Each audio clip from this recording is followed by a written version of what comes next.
राजन, ये घी का बर्तन नहीं है, नहीं तेल से भरा हुआ कोई पात्र है।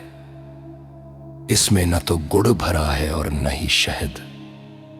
इस बर्तन में तो भरा हुआ है जो बहुत कटु विपत्तियां देता है, दुख की ओर ले जाने वाला पेय है। हमारे भगवान बुद्ध जी को कोटि कोटि नमन, और जिन्होंने मुझे ज्ञान सिखाया उन मेरे परम पूजनीय गुरुवर को मेरा कोटि कोटि नमन। नमो बुद्धाय। एक चीज़ है, अगर ये चीज़ कोई भी इस्तेमाल किया तो या तो फिर कोई भी पिया तो उसका ये दो चीज़ विनाश हो जाता। पहला उसका शर्म और दूसरा उसका डर। भगवान बुद्ध कहते हैं जिस व्यक्ति के अंदर अगर ये दो चीज़ नहीं है तो उसका जीवन सीधा नरक की ओर झुक जाता।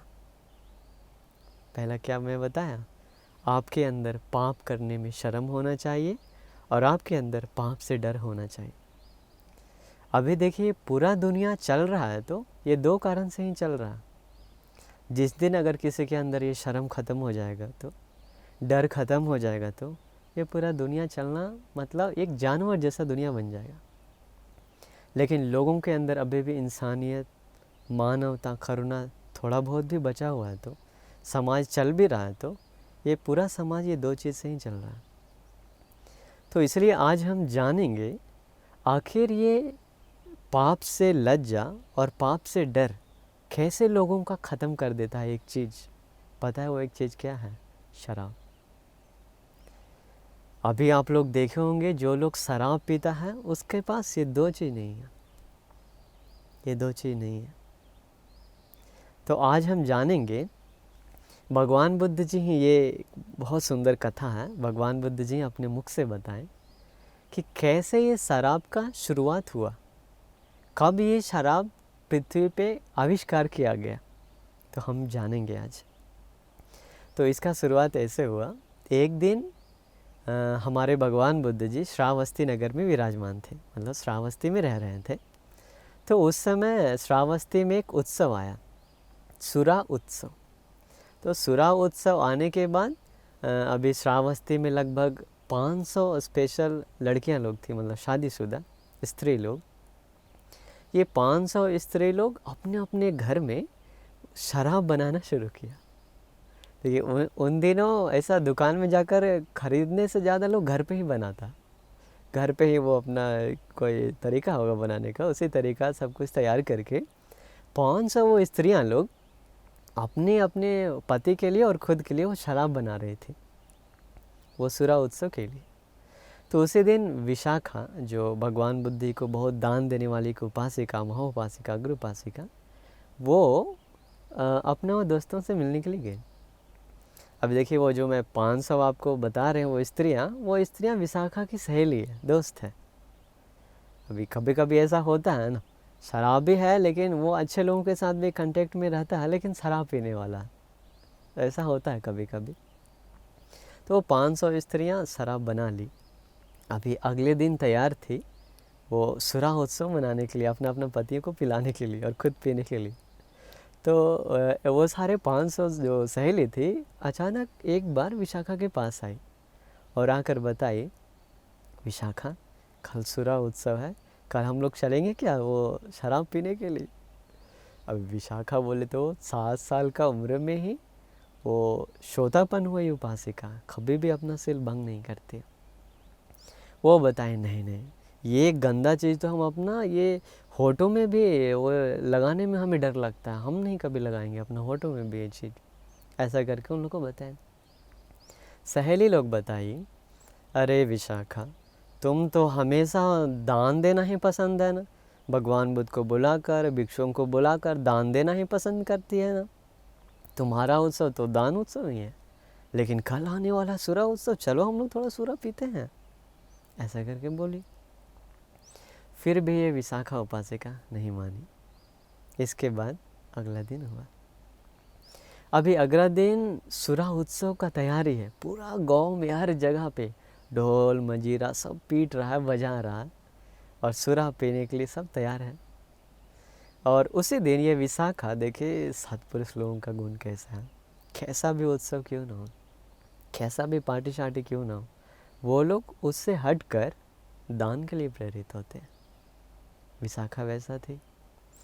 विशाखा सोची सुरा पीने से अच्छा हम भगवान बुद्ध को दान देंगे आज उत्सव के दिन। अपना घर पे बुलाई भगवान बुद्ध को और भगवान बुद्ध को बहुत प्रणीत भोजन बनाकर वो भगवान बुद्ध को भोजन दान दी।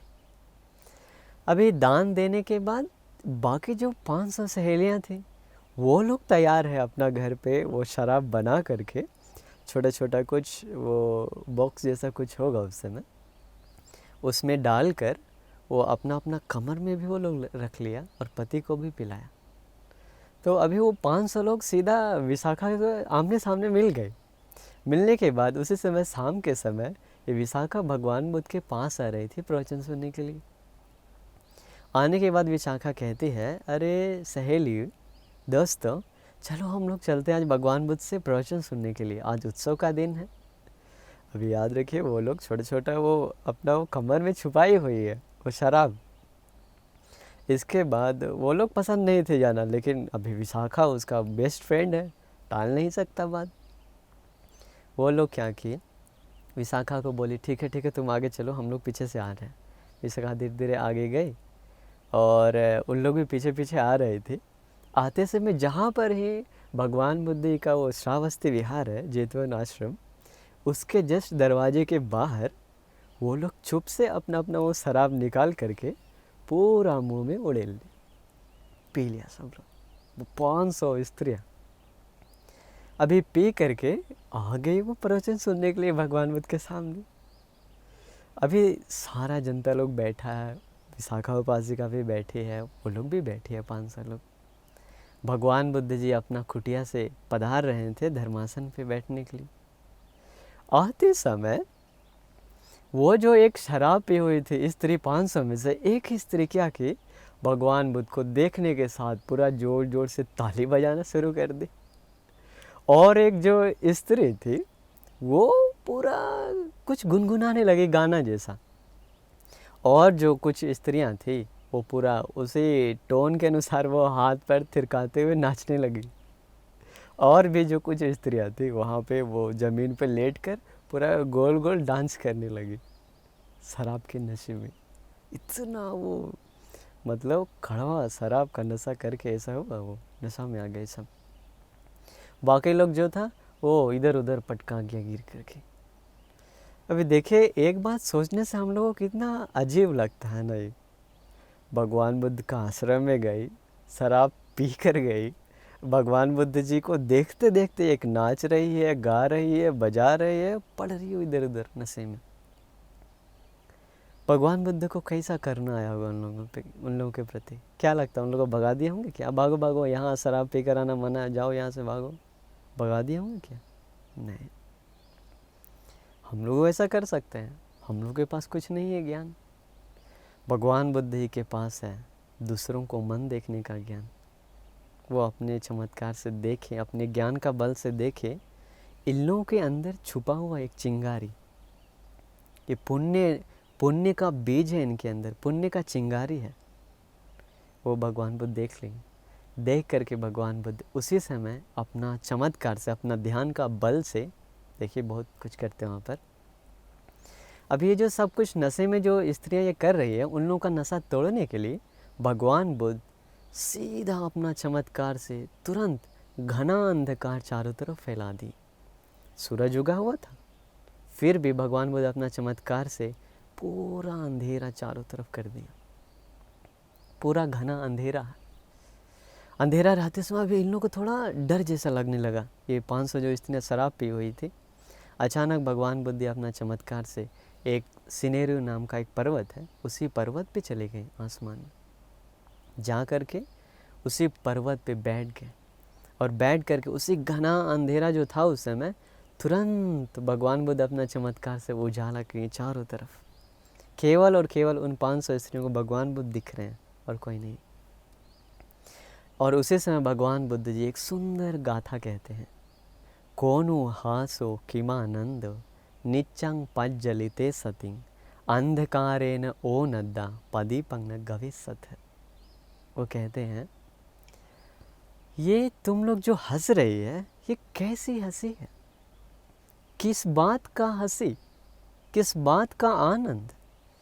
जब इस भयानक अंधकार में, अविद्या नाम का अंधकार में तुम लोग डूबे हो तो कैसी हंसी, कैसा आनंद। क्यों तुम इस घने अंधेरे में भी अपने लिए अपना दीपक क्यों नहीं तुम ढूंढती हो। पदीपं न गविष्यथ, क्यों अपना दीपक तुम नहीं ढूंढती हो। ऐसा भगवान बुद्ध ये प्रवचन दी। ये गाथा सुनने के साथ वो जो वहाँ पे 500 स्त्रियाँ लोग थी, पूरा उन लोग का नशा हिल गया, पूरा दिमाग हिल गया। हिलने के बाद उन लोग पूरा डर गए। डरने के बाद भगवान बुद्ध उसी समय और भी धर्म प्रवचन दी। धर्म प्रवचन देने के साथ उन लोग का जो नशा वगैरह था, ऐसे तो चमत्कार के साथ उन लोगों का वो नशा उतर गया था, लेकिन भगवान बुद्ध धर्म बताने के साथ वहीं पे वो बैठे बैठे 500 स्त्रियाँ भगवान बुद्ध का धर्म सुनकर श्रोतापन हो गए। निर्वाण के कदम रख चुके हैं, पहला कदम उठा चुके हैं वो 500 लोग। कितना विस्मित है, ये सोचने में भी अजीब लगता है। शराब पी करके भगवान बुद्ध के सामने नाच गा करके भगवान बुद्ध जी के सामने ही धर्म सुनकर श्रोतापन हो गए। आप कर सकते हैं क्या ये काम? कोई शराबी आदमी आपके पास आए तो आप उसको ऐसा मार्गफल धर्म बताकर ला सकते हैं क्या मार्गफल में? नहीं।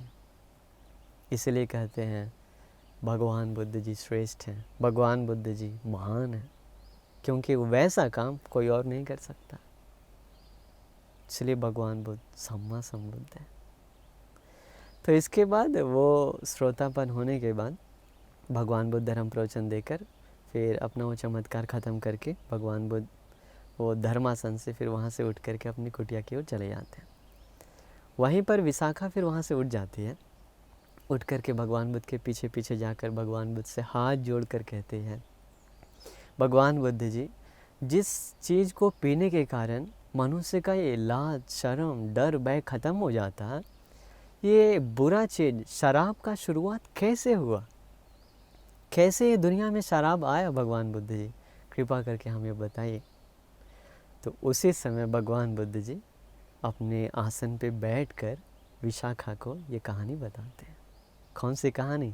शराब शुरुआत होने की कहानी। बहुत अजीब है, आप सुनेंगे तो आपको भी लगेगा अरे ऐसा शुरुआत हुआ। तो भगवान बुद्ध शुरुआत करते हैं, कहते हैं विशाखा, बहुत समय पहले वाराणसी में एक राजा था जिसका नाम था ब्रह्मदत्त राजा। ये ब्रह्मदत्त राजा राज्य करते समय उसी वाराणसी में रहने वाला एक आदमी था। ये आदमी क्या करता है, हमेशा समय समय पे वो हिमालय के जंगलों में जाकर वो सैर करता है। उधर कुछ फल फूल है तो या तो फिर और कुछ भी है तो वो ढूंढ ढूंढ कर ये अपना नगर में लेकर के वाराणसी राज्य में लेकर आता है।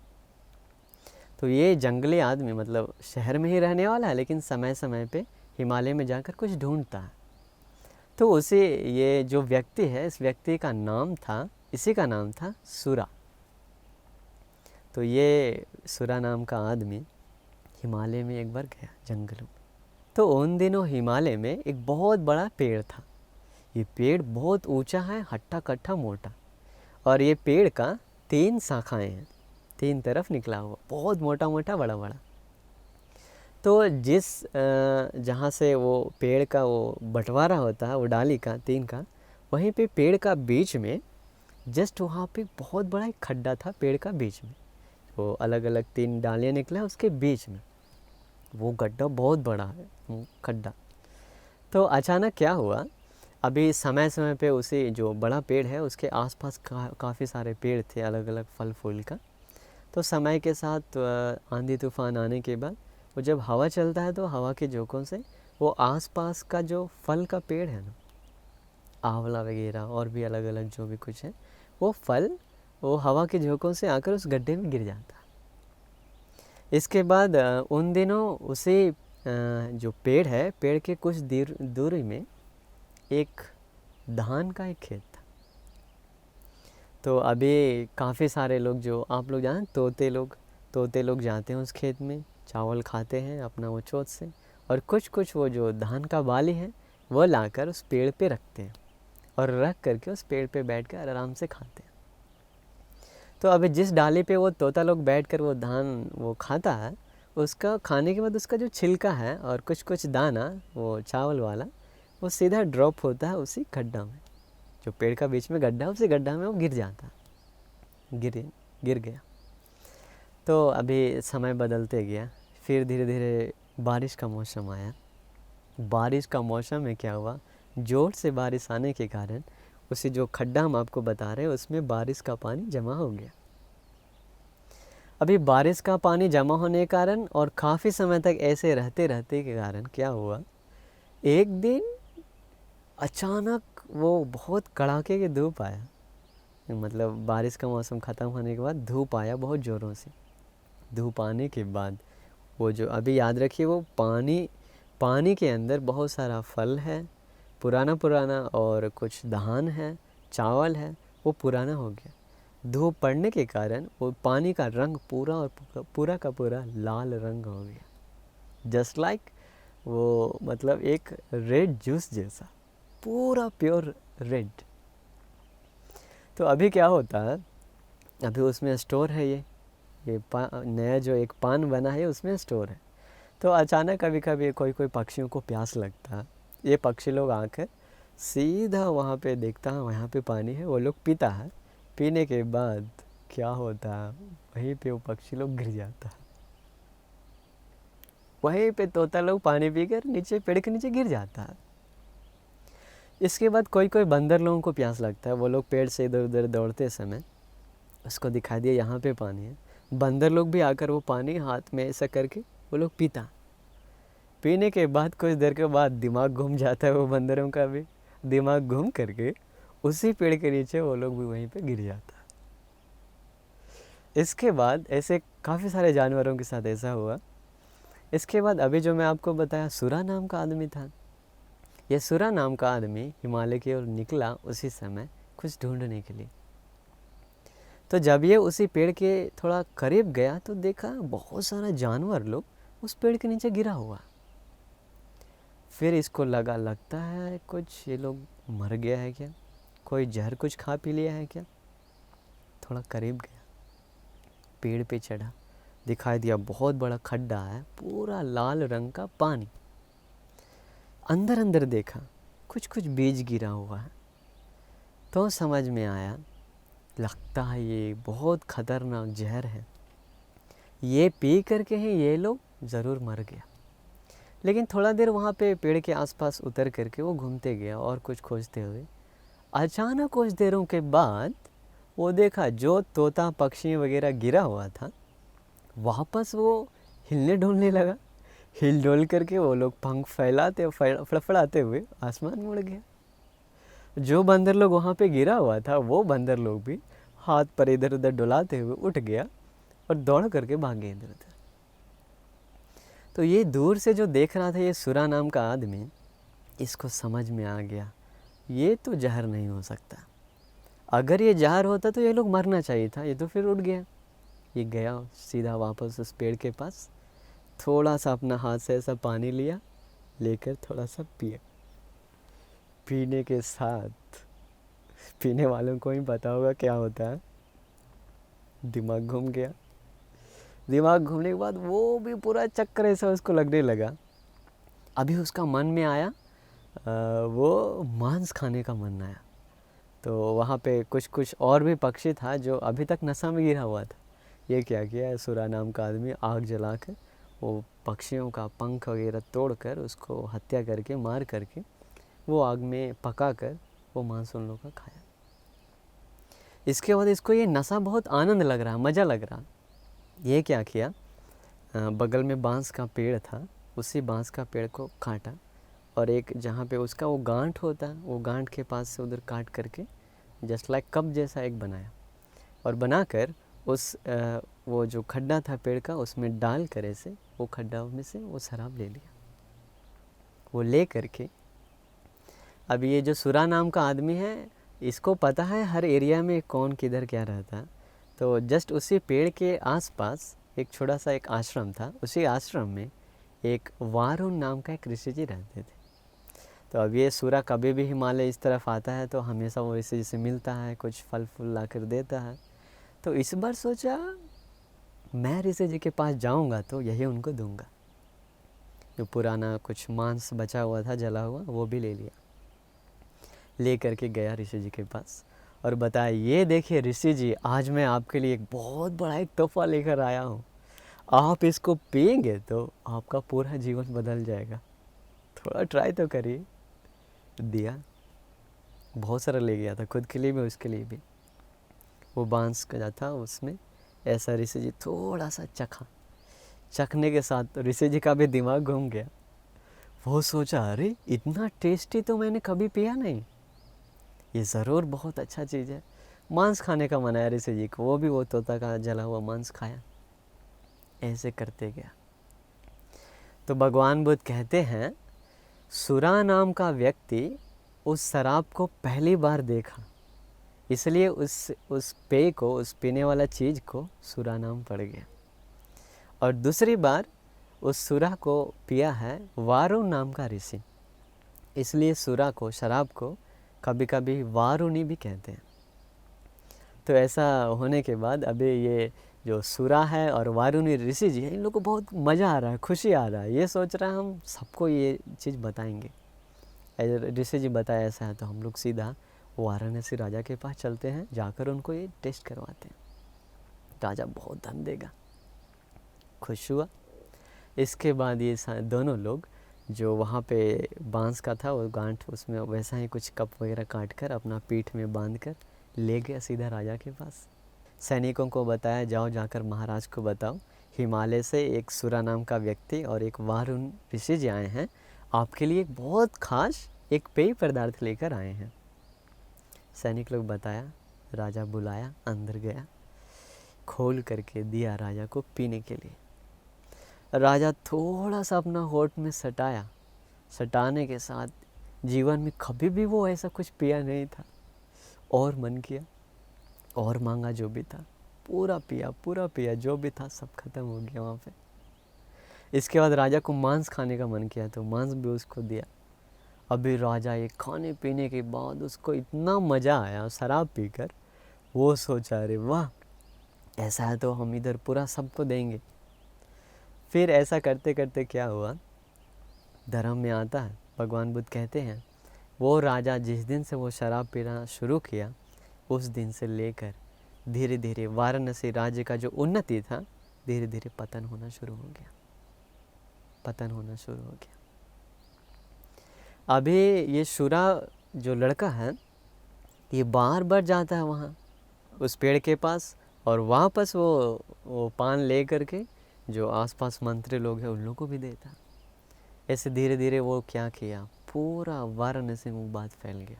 सुरा नाम का ये जो लड़का है, अभी वो सोच रहा था, अगर हम बार बार हिमालय जाएंगे तो बहुत दूर भी है, और वो शराब ज़्यादा बचा भी नहीं है, तो क्यों ना मैं इसे घर पे ही ट्राई करता हूँ।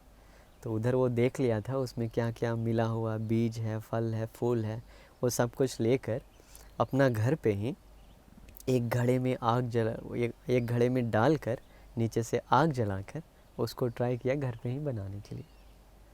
तो अगर कोई व्यक्ति पहली बार ऐसा शराब बनाने के लिए ट्राई किया है तो वो सुरा नाम का व्यक्ति ही किया था। ट्राई किया, बना दिया, मुंह में डाला, अरे पहले से ज़्यादा टेस्टी। पूरा धीरे धीरे हर जगह ये बात फैल गया, इतना स्वादिष्ट ये पान बेचता है। वाराणसी का सारा लोग पीना शुरू किया। कहा जाता, धर्म में आता है, जो भी उन्नति था वाराणसी का, वो तुरंत फटाफट सब गिर गया। वो वारुण ऋषि और ये सुरा मिल करके पूरा वाराणसी को शराब का सप्लाई किया, सारा लोग पतन की ओर हो गया। कहा जाता है सुरा पीने के कारण उस समय वाराणसी पूरा शहर बर्बाद हो गया। फिर ये दोनों क्या किया, सोचा अब ये इधर तो कुछ करने का है नहीं फ़ायदा, वो दूसरा जगह गया, दूसरा राज्य में जा कर के भी जो राजा था उसको टेस्ट करवाया। वो राजा भी मोहित हो गया, पिया, पूरा मंत्री को पिलाया, और सब लोग धीरे धीरे पीते पीते वो राज्य भी विनाश की ओर चला गया। बाद में ये सुरा और वरुण ऋषि जी पहुंचता है श्रावस्ती नगर।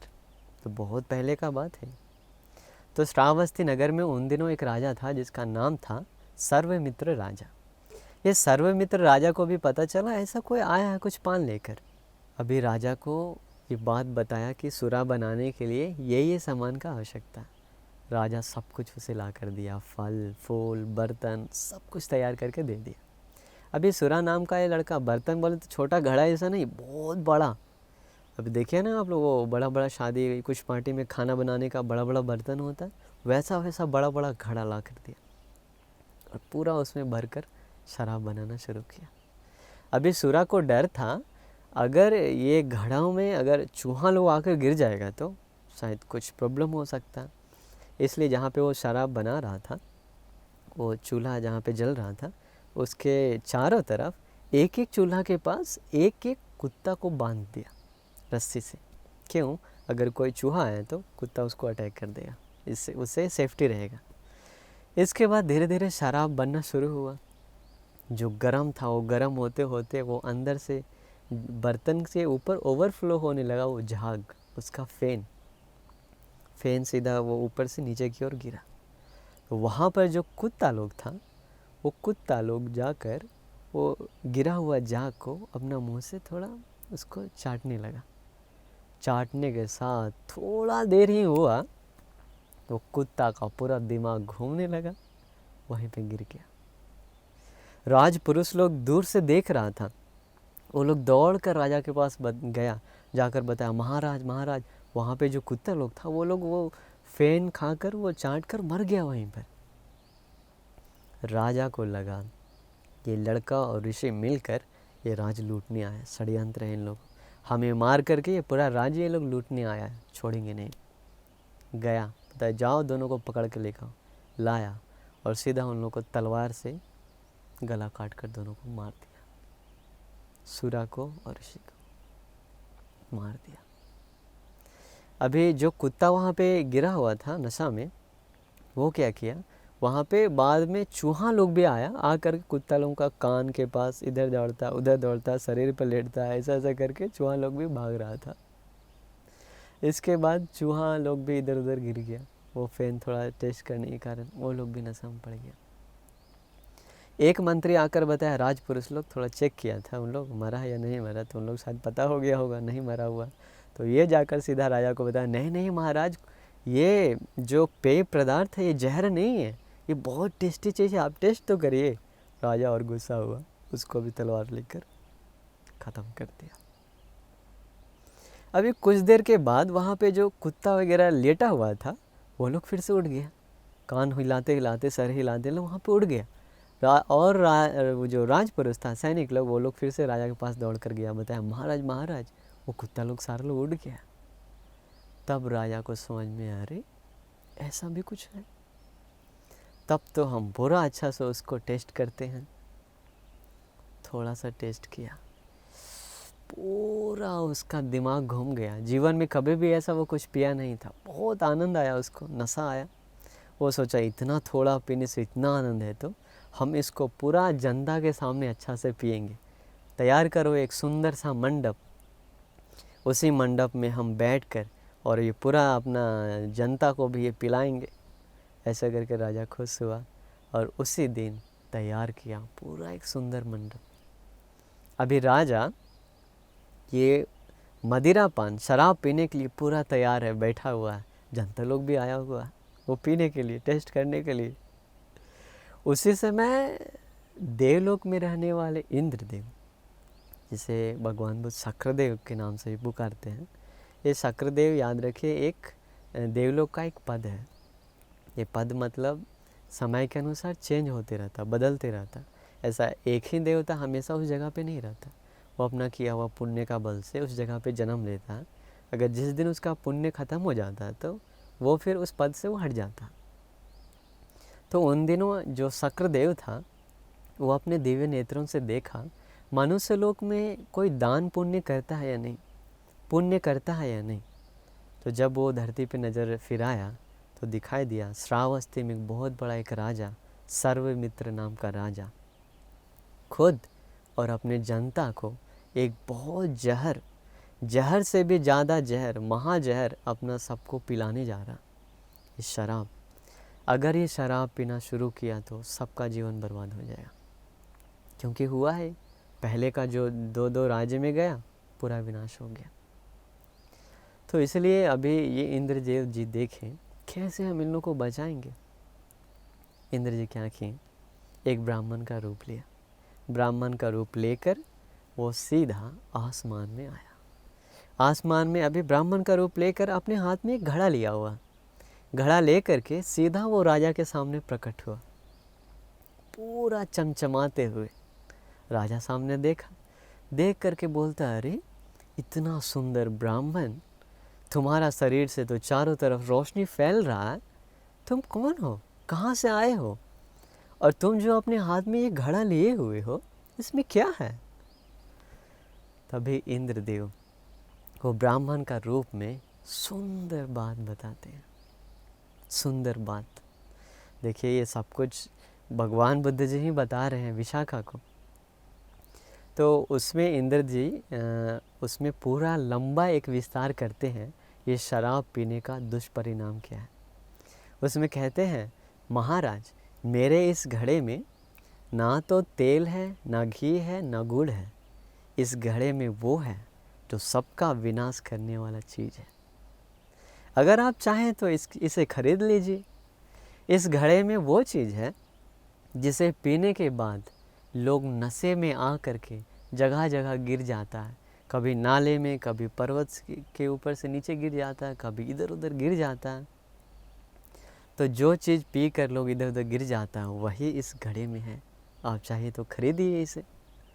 ऐसा बहुत सारा शराब का दुष्परिणाम बता करके वहाँ पे शक्रदेवेंद्र जी वो बात कहते हैं।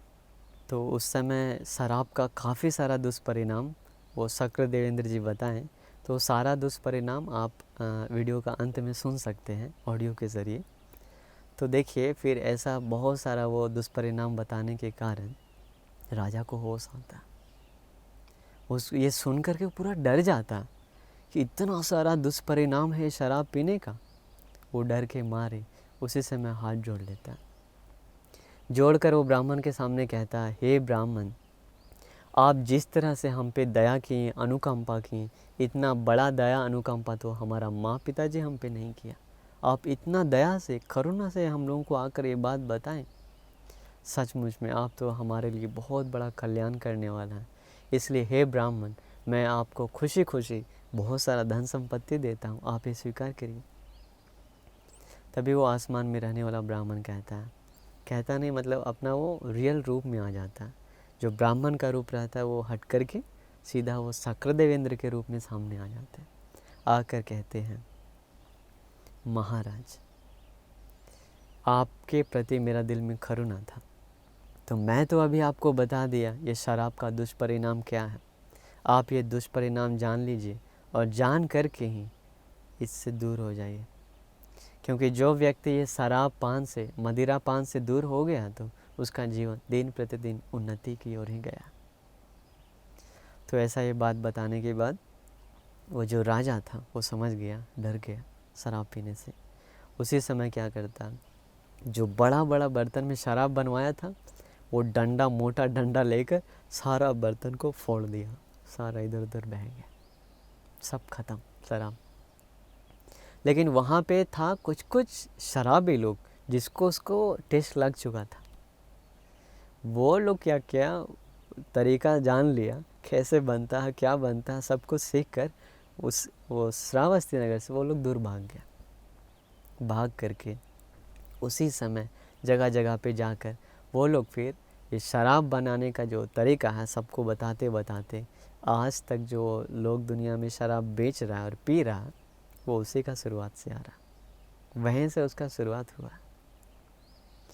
तो देखिए शराब का शुरुआत ऐसा हुआ है, अभी उसके कारण ही हर जगह ये शराब फैल चुका। तो ये फिर लेकिन उस समय जो सर्वमित्र राजा था वो सब कुछ ख़त्म कर दिया अपना राज्य में, किसी को पीने नहीं दिया, क्यों जानता था शराब पीने का ख़तरा क्या है। तो इसलिए आप ये बात याद रखिए कि हम तो जस्ट आपको बता दें शराब का शुरुआत कैसा है, लेकिन इससे ज़्यादा मायने रखता है ये शराब का दुष्परिणाम। शराब पीने से कितना मन दुर्बल हो जाता है, यहाँ तक कि अपना माँ बहन को भी पहचान नहीं पाता। पत्नी समझ कर माँ को पकड़ लेता है, सास को पकड़ लेता है। कितना ये शराब नशा में डुबा देता है। कभी कभी अपना पहना हुआ कपड़ा भी खोल देता है सबके सामने शराब के नशे में। कितना अमीर अमीर लोग चुटकी भर में गरीब हो गए शराब पी कर, नशा करके। आप देखे होंगे अपने आसपास कितना जल्दी गरीब हो जाता। तो इसलिए आप ये बात याद रखिए कि भगवान बुद्ध ये बात ही बताए हैं। तो ये पूरा घटना भगवान बुद्ध विशाखा को बता रहे थे। तो अंत में भगवान बुद्ध कहते हैं, विशाखा, उस समय जो सर्वमित्र नाम का जो राजा था, वो राजा कोई और नहीं, हमारे आनंद बंते जी ही थे। और उस समय जो आसमान में शक्र देवेंद्र था, जो राजा को उपदेश दिया उससे बचने के लिए, वो कोई और नहीं, वो मैं ही था। ऐसा करके भगवान बुद्ध जी बताएं। तो देखिए भगवान बुद्ध जी उस समय देवता बन करके भी लोगों को कितना करुणा था उसके अंदर, वो पाप से बचाने का। हमेशा उनके अंदर एक था, लोग पुण्य करे, दान करे और देवलोक में जन्म ले, सुख भोगे। कभी भी वो नहीं चाहते थे एक व्यक्ति भी नरक में जाए, एक व्यक्ति भी जानवर योनि में जाए, कभी भी वो नहीं चाहते थे। उनका करुणा ऐसा था। तो इसलिए हम सोचते हैं अभी आप लोगों को नॉर्मल समझ में आ गया होगा ये शराब का शुरुआत कैसे हुआ और ये कहानी भगवान बुद्ध जी कैसे बताएं। तो अभी जाते जाते आप याद ज़रूर से इस शराब का पूरा दुष्परिणाम सुनते जाइए, क्योंकि आपके लिए बहुत ज़रूरी होगा। और जो शराब पीते हैं वो छोड़ भी पाएंगे बात सुन करके। तो आप लोग ये सुनिए, आप सभी लोगों को नमो बुद्धाय। शराब के भयानक दुष्परिणाम। शक्रदेव ने शराब के भयानक दुष्परिणामों को दिखाते हुए ये गाथाएं कही। राजन, ये घी का बर्तन नहीं है, नहीं तेल से भरा हुआ कोई पात्र है। इसमें न तो गुड़ भरा है और न ही शहद। इस बर्तन में तो भरा हुआ है जो बहुत कटु विपत्तियां देता है, दुख की ओर ले जाने वाला पेय है। जो शराब पीकर जमीन पर लौट जाता है, गड्ढे, खाई और गुफा में जा गिरता है, बिना होश के कूड़े और कीचड़ के गड्ढे में गिरता है और न खाने योग्य गंदगी भी खा लेता है। उसी शराब से ये बर्तन भरा है, इसे खरीद लो। जो शराब पीकर मन पर से नियंत्रण खो देता है, कूड़ा खाकर घूमने वाले बैल की तरह लड़खड़ाता चलता है, अनाथ की तरह दूसरों के गाने गाता है, नशा में स्थान स्थान न देखकर नाचता है, उसी शराब से ये बर्तन भरा है, इसे खरीद लो। जो शराब पीकर नग्न तपस्वी की तरह निर्लज्ज होकर सड़क पर नग्न घूमता है, होश खोकर गिरी हुई जगह पर बहुत देर तक सोता रहता है, उसी शराब से ये बर्तन भरा है, इसे खरीद लो। जो शराब पीकर मतवाला होकर फिर खड़ा होता है, सिर घुमाता है, दोनों हाथ हिलाता है और लकड़ी की मूर्ति की तरह पागलपन में नाचता है, उसी शराब से ये बर्तन भरा है, इसे खरीद लो। जो शराब पीकर आग से जले हुए की तरह विलाप करता हुआ और करहाता हुआ सोता है, यदि सियार भी आकर उसे सूंघते हैं और यदि वो यातना और बंधन में फंसकर सुख से वंचित हो जाता है, उसी शराब से ये बर्तन भरा है, इसे खरीद लो। जो शराब पीकर न कहने योग्य बातें भी कह देता है, सभा के बीच अपने वस्त्र तक फाड़ लेता है, उल्टी करके उसी में पड़ा रहता है। उसी शराब से ये बर्तन भरा है, इसे खरीद लो। जो शराब पीकर स्वयं को बहुत ऊंचा समझता है, बिगड़ी हुई लाल आंखों से पूरी पृथ्वी मेरी है कहता है, और कहता है कि चारों दिशाओं का अधिपति भी मेरे समान नहीं है। उसी शराब से ये बर्तन भरा है, इसे खरीद लो। जो शराब पीकर अभिमानी मनुष्य और अभिमानी हो जाता है, झगड़ा करता है और चुगली करता है, स्वयं बदसूरत होकर और नग्न होकर भाग जाता है, जहां चोर और लंपट हमेशा निवास करते हैं, उसी शराब से ये बर्तन भरा है, इसे खरीद लो। शराब पीने से पहले विकसित हुए परिवार, इकट्ठे हुए कई हजारों की धन संपत्ति, यदि शराब पीने से वो सब नष्ट और बर्बाद हो जाता है, उसी शराब से ये बर्तन भरा है, इसे खरीद लो। शराब पीने से पहले रहने के महल थे, धन धान्य सोना चांदी खेत, गाय और भैंस भी थी, रिश्तेदारों के साथ धनवान और गर्व से रहते थे। यदि ये सब कुछ नष्ट और बर्बाद करने वाली कोई चीज है, उसी शराब से ये बर्तन भरा है, इसे खरीद लो।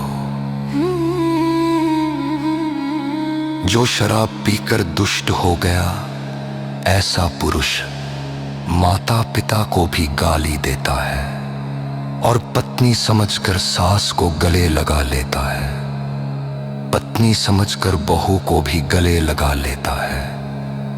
उसी शराब से ये बर्तन भरा है, इसे खरीद लो। जो शराब पीकर दुष्ट हो गई, ऐसी स्त्री ससुर और पति को भी गाली देती है, दासों और पास बैठे अतिथि को पहचान नहीं पाती और पति समझकर उन्हें गले लगा लेती है। उसी शराब से ये बर्तन भरा है, इसे खरीद लो। जो शराब पीकर नशा में मोहित होकर शीलवान भिक्षुओं और ब्राह्मणों को भी कष्ट पहुंचाता है और इस कारण वो नरक में जन्म लेता है, उसी शराब से ये बर्तन भरा है, इसे खरीद लो। जो शराब पीकर मन, शरीर और वचन से दुराचार में लग जाता है और दुराचार करके नरक में दुख भोगता है,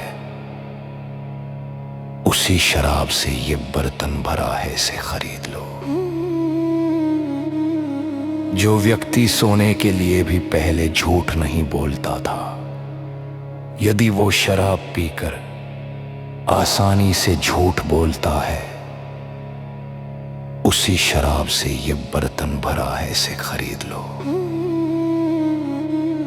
जिस व्यक्ति को जल्दी संदेश लेकर जाना चाहे, यदि वो शराब पीकर वहां जाने में देर करता है और जो सुना है उसे ठीक से बता नहीं पाता, अनाप शनाप बकवास करता है और पागलपन की बातें करता है, उसी शराब से ये बर्तन भरा है, इसे खरीद लो। जो व्यक्ति लज्जा और भय के साथ सम्मानजनक जीवन जीता था, यदि वो शराब पीकर निर्लज्ज होकर व्यवहार करता है, विद्वान होने पर भी नशे की बेहोशी में बहुत बकवास करता है, उसी शराब से ये बर्तन भरा है, इसे खरीद लो। जो शराब पीकर एक ही ढेर पर लेटे हुए सुअरों की तरह नीच लोगों के साथ एक ही ढेर पर लेटकर सोता है और बदसूरती तथा अपमान का शिकार होता है। उसी शराब से ये बर्तन भरा है, इसे खरीद लो। जो शराब पीकर गला घोटकर भाले से मारे गए बैल की तरह अत्यंत असहाय हो जाता है, ऐसी शराब से मनुष्य में जो वेग उत्पन्न होता है उसे तो वह स्वयं भी सहन नहीं कर सकता। जो मनुष्य जहरीले सांप से भागने की तरह शराब पीने से दूर रहते हैं, दुनिया में सांप के जहर के समान शराब किसी भी मनुष्य को पीना उचित नहीं है। जिस शराब को पीकर अंधक वेणु के पुत्र 10 राजा समुद्र तट पर खेलने गए और बात दूर तक बढ़ गई और मुगदरों से एक दूसरे को मार डाला, उसी शराब से ये बर्तन भरा है, इसे खरीद लो। जो पहले देवता थे उन्होंने जिस शराब को पीकर प्रमाद में पड़कर तावतिन स्वर्ग से च्युत हुए और हमेशा असुर कहलाए, ऐसे अर्थ को नष्ट करने वाले, मदिरा को जानने वाले आप जैसे राजा कैसे निर्लज्ज होकर इसे पी सकते हैं। राजन, इस बर्तन में दही और मलाई नहीं है, ये अच्छी तरह से जानकर अब इसे खरीद लो।